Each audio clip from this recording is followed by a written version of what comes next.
When the female victim in a brutal beating and robbery was brought into the Naval Hospital emergency room back in April, medical professionals had serious concerns that she wouldn't make it.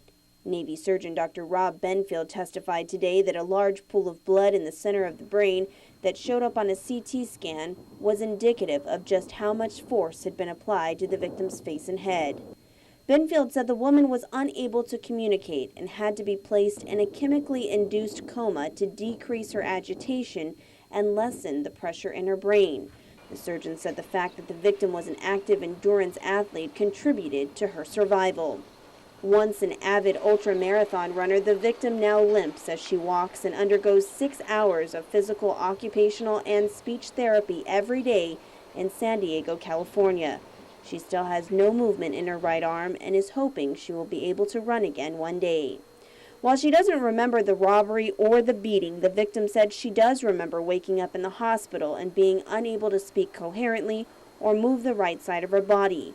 Assistant Attorney General Brian Gallagher showed her several photo lineups. She recognized the photos but didn't remember if she pointed anyone out, but only remembers the feeling when she saw the photos, saying it wasn't good.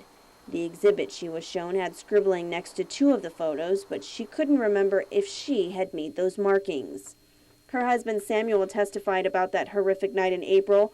Samuel works for the Navy and had gotten off early and went to work out. He returned home to find his roommates, who had discovered his wife badly beaten and robbed. He choked up with emotion today as he said he wasn't sure his wife would make it out alive, as she was bedridden for months. Samuel now spends much of his time taking his wife to her medical appointments and therapy, and has had to undergo special training in order to learn how to best care for his wife. While the government has charged Raymond Tedtaotao with attempted murder and robbery, cross-examination of Naval Criminal Investigative Service Special Agent Christopher Guinera sought to discredit that claim and instead point to co-defendant Anthony Mendiola.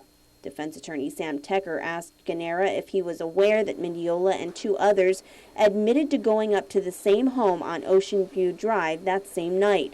Guinera only said he wasn't made aware of any specifics. The defense claims that Tedtaotao had no involvement in the beating or robbery and believes police had information that a woman may have been involved with Mendiola and 2 other men.